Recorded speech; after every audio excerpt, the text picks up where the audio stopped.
Let's start the year with a positive heart and outlook. Kaya naman for our first Kentuan this year, let's visit a celestial-themed Crystal Cafe in Davao.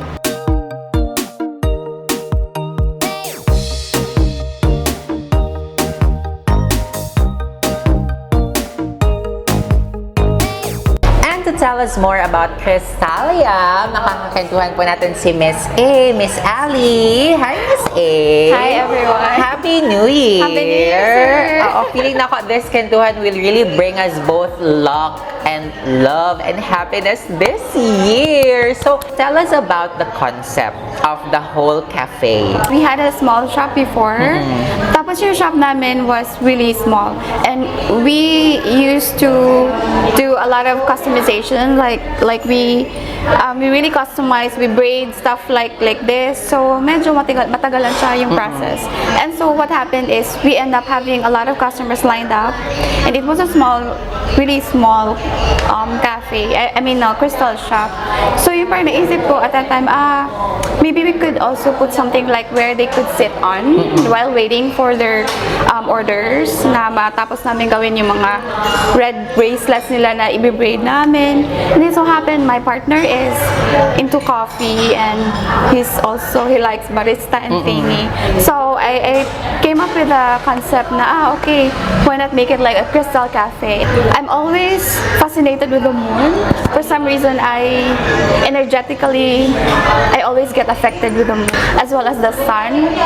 Yung may mga solar flare na mga ganun, I easily get affected. And one way to cleanse and to amplify the power of your crystals is actually putting them under a full moon. It's because the energy is really massive and you could actually manifest more during full moon. So that's why I want that here, people would come here. Every day is full moon, and you could manifest your desires, heart's desires here, and you can find healing as well. I love it. So that's the reason why I put up with this concept. You are not new to the world of crystals. So can you share to everyone how did your love story with crystals started? As you know, sir, I was touring Korea like for how many years? During pandemic, di ba, parang nakulong jud ta. Yes. So at that time, I experienced what they call in the spiritual world a dark night of the soul, wherein I really experienced a lot of negative things coming out of me, like yung mga, I think kita halos ang uban, like anxiety, panic attacks. So I had those, and I think the reason why I survived that phase is because I'm doing meditation and yoga and crystals. All of these things are really aligned together. So, mo siya ang murag nakasalba ato nga dark phase po sa ako ang life at that time. So, yun, I put up a crystal shop at that time. Because I was really discerning, thinking, contemplating, waiting for a sign at that time. So, what happened was, one night I had this, up until now, it's the most vivid dream I ever had. And that's the reason of that painting. So I was in a very old market, and at that time I saw this old shaman. I think I found him. I think telepathically I know she was a shaman of some sort. And she was bringing a bag of crystals. A lot of people were really like circling around her. I was at the back. I was just an onlooker, and I was like the only modern person in that timeline or something. And people were waiting for her crystals. So ako parang, unsa din na, ana-ana po daw ko sa pinakalikod. Then all of a sudden, just how yung parang sa Bible na Dead Sea nagpart, Dead Sea ba yun? So nagpart yung mga tao. Tapos I was like fully, nothing forced, but there was a force that parang magnet siya na napunta ako sa mas malapit na talaga sa kanya. Then she gave me this clear quartz, and then she told me, here, this is magical. So tinanggap ko din. When I saw it, it's a crystal globe na mayroon siyang parang half mark sa ibabaw. Sabi ko, oh okay, this is unique, parang ganon. Then tinanggap ko siya, and then I really saw eye to eye. I even can't imagine, I can still remember her face and expression at that time. So, yun parang, that's my sign. Parang ganun. OMG, grabe. So, everything here that's has a right. story to tell na ay significance tanan, and Correct. I believe it will all make sense in time. Correct. And oh my gosh, the goosebumps ko because we'll never know one day in your travel, you will see that lady who Yeah. gave you this crystal. It's and, actually oh my a God. dream, Sir Ha. But then it was really magical, I think. After a week or two, a friend of mine somewhere, he's a supplier slash friend. He sent me something along, like a freebie, something of some sort, after I did my order. And it's clear quartz. That's actually almost the same in that dream. Na yung parang ibabaw, merong, hindi ko siya nadala ngayon sa bahay.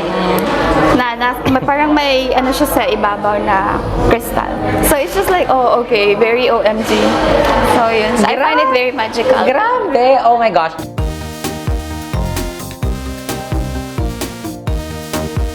Ang generic knowledge or idea na ka about crystal is pampaswerte. Meron siyang magnet that will attract a specific thing. Example, love. Example, good health. Example, luck. Pero ikaw, based on your knowledge and your experience, unsa ba siguro ang isa ka misconception of people about crystals that you want to address or to clarify to everyone? Sige, I always hear this, like, yung mga, of course, may mga sellers din na that, oh, pangpaswerte for the year Yes. 2024, something like that. I don't want to be bashed, but then, I don't see crystals as something pampaswerte. I see them as our guides, as our angel. Parang, they are angels of God na they're given to us in nature. Kasi nature naman talaga siya galing. To help us to be guided. Every crystals, they have their own specific functions. Parang gita sila ni God na, oh, ikaw, if someone needs love, like rose quartz, something like that, you can help this person. Parang ganun, sir. At the end of the day, every crystal has its properties and benefits. It's also all about your intention. And the way to do it is you set your crystals with intentions.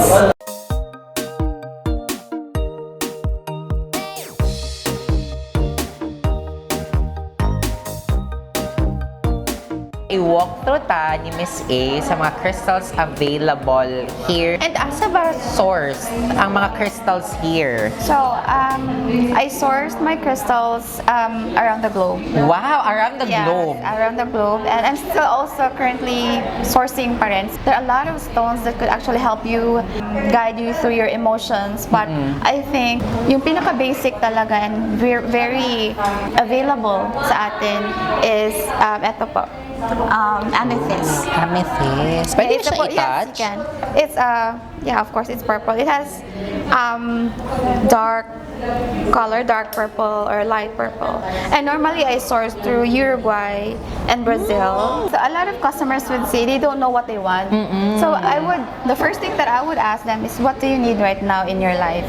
So from that answer, mag-recommend ako ng stones Yes. for that. More than pang accessory siya, mas dapat na siya purpose in your life. Yes. Why are you wearing it? And para at least the crystals you are wearing can really protect you. Correct. Aesthetically wise, that's a plus na. Yes, Yeah. oo, correct. And then the pink ones naman is usually for love. So kani siya. Yeah, rose So kani pang love. Love for self, for Love for others. self, If you want yes. to prioritize yourself right now, Correct, you get exactly, this crystal. correct. Yes.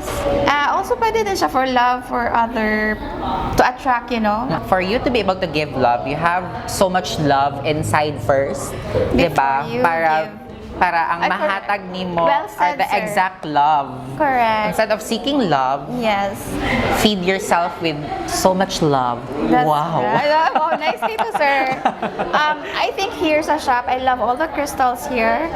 But I think one thing that would probably, for me lang, sir, na nakahelp sa ko is this one. Yes. Actually, na-curious would go with this one, Miss A. So this is actually made of, inside, there are crystals inside, resin resin, and then copper wires. And you put them all together, that's what we call orgonite. It's a very... Orgonite? Yes po. Pwede siya itat? Yes, yes. It's made by Bugat siya. by my friend. Orgonite Philippines, you can find them. Grabe na itong mga radiation, di ba? Yes. EMF. This would really help us neutralize those radiation. You can put it on your sa yung mga modem area.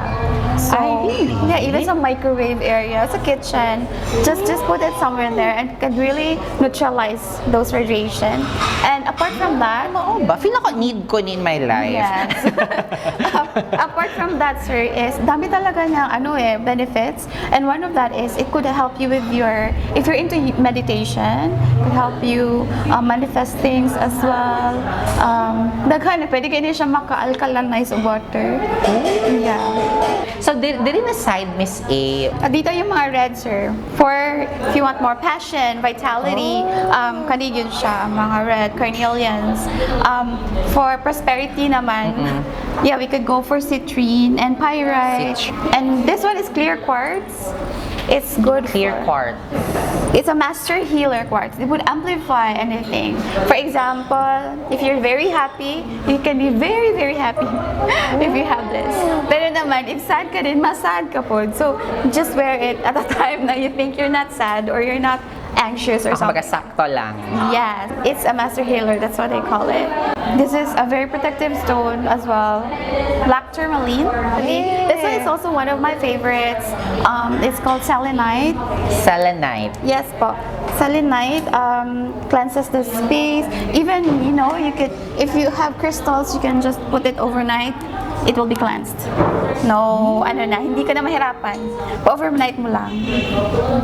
Really? And these are the stones that could help you with your meditation as well, like kyanite, we have labradorite as well. Amazing. So, madami talaga. So, everything is almost here na yun, no? Not really kasi... Really pa? Ang dami Not really talaga pa? crystals naman eh. So, a lot din, medyo marami talagang rare na hindi natin naaabot pa dito sa atin. So, but I'm trying to source out, na mas marami pa yung stocks later on. Pero question, for sure, everyone who will see this or kentuhan, ang question na dayon nila, na-convince na sila, pero how about the price range? Is it really intimidating ba? Kaya lang ba nila? Is it really reasonable? I think here, yung price namin is reasonable, I can say.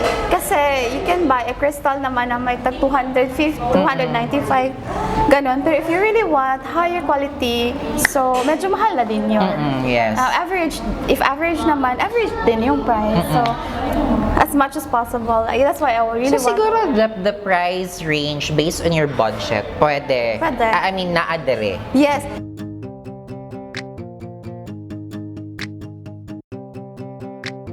So after our crystals appreciation, wow. So now, dito po tayo sa cafe side. So after ninyo mag-explore or mag-shop sa mga crystals, pwede mag-chill ka dali sa ilahang cafe. So what do you have po for now? Currently have just coffee, hot and cold.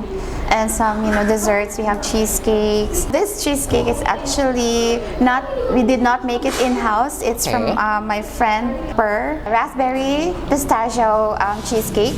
It's quite unique and the taste is really different than the usual ones. Okay, first time nakakantalawan.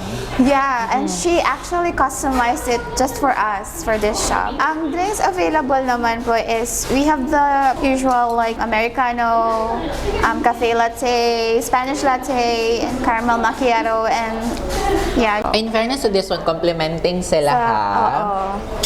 Dili overpowering ang cheesecake, dili po overpowering si flan. Yeah. And guys, grabe, very consistent sila because for your hot drinks, ang ilahang mga cups or ilahang mga mugs here, kaya na ay mga crystals. Love it! So can they choose ba? Example, gusto nila og like mugs and crystals? That's the plan. Actually, I'm working with pottery company right now. So we will be having mugs that would be aligned to the crystals. Sa drinks, so far, they're not too, too strong. So, complementing sila with the dessert also. And sakto siya if you wanted to chill lang yun. Yes. So if you are really like parang coffee lover, pero gusto nila may madaming pait, so you can So, pwede sila mag-request. So we open 7 days a week. And then Every day. Every day. Bongga. From 11 a.m. to 9 p.m. So we're located here in Dona Vicenta village, in front of Sitio Babak Korean restaurant. Yes. And having crystals is really not like a walk in the park, like all fun and joy. No, there Yes. are crystals that would actually break you to make you. Yes. Break you to make you. Yeah, and it will help you align to remember who we are, who you really are. And at the end of the day, it's really all about you remembering being you. I mean, being the divine in. I mean, realizing the divine in us. That we are a divine being of love and light. Love local! Support local.